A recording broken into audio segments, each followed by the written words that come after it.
اول ما بتقوم من النوم قبل ما تعمل اي شيء ركز.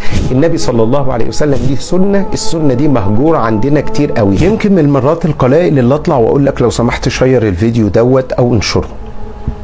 الحمد لله رب العالمين. انا مش من مبدئي لا اقول لك اشترك في القناه، ولا مبدئي اقول لك دوس زرار اعجبني، ولا دوس زرار لايك، ولا اكتب لي تعليق.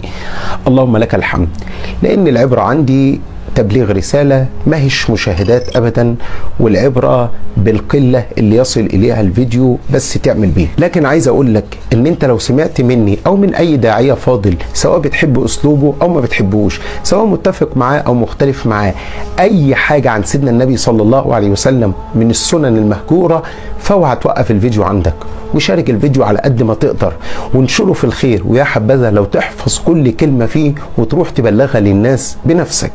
عارف ليه الكلام ده؟ لأن سيدنا النبي صلى الله عليه وسلم يقول فيما رواه الإمام الترمذي أن سيدنا النبي صلى الله عليه وسلم قال لسيدنا بلال بن الحارث رضي الله عنه وأرضاه: من أحيا سنة من سنتي قد أميتت بعدي فإن له من الأجر مثل من عمل بها من غير أن ينقص من أجورهم شيء.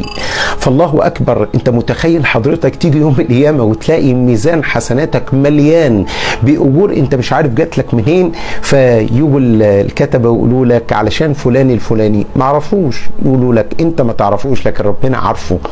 فلان الفلاني وصل له الفيديو اللي انت شيرته على صفحتك، علشان كده عمل الكلام ده، وممكن انت اصلا تكون شيرته ونسيته وما عملتش اصلا اللي في الفيديو. فسبحان الله العظيم، احصاه الله ونسوه.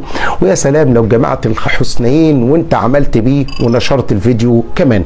خليني عشان ما اطولش على حضراتكم، النهارده محتاج اقول لك سنه من السنن المهجوره اللي كتير مننا ما يعرفهاش الا ما رحم ربي، ومستني اللي يعرفها يقول لي في التعليقات كان يعرفها ولا لا، ولو كان يعرفها فمن اي داعية فاضل جعل الله ذلك في ميزان حسناتي وحسناتنا جميعا. اول ما بتقوم من النوم قبل ما تتوضى وقبل ما تقول اي شيء وقبل ما تعمل اي شيء ركز.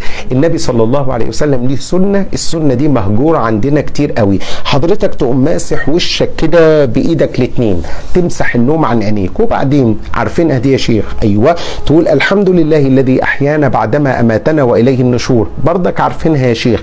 الجديد بقى ان حضرتك قبل ما تقوم من فراشك وقبل ما تمسك اي حاجه وقبل ما تتوضى ولا تصلي ولا تغسل سنانك حتى، تمسك مصحفك الجميل وتقرا خواتيم سوره ال عمران، وتحديدا من الايه 190. وخلي بالك ان رقم الايه بيبقى في اخر الايه مش في اولها.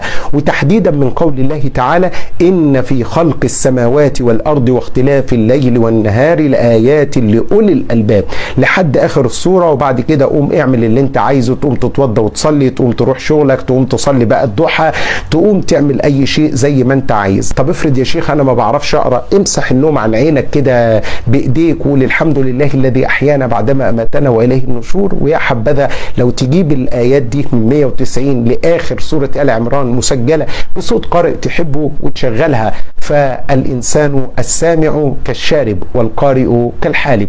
دي سنه من سنن النبي صلى الله عليه وسلم اللي مهجوره، واللي تلاقي ناس كتيره قوي ما تعرفش عنها حاجه. دمتم في امان الله محيين لسنه خير الانام.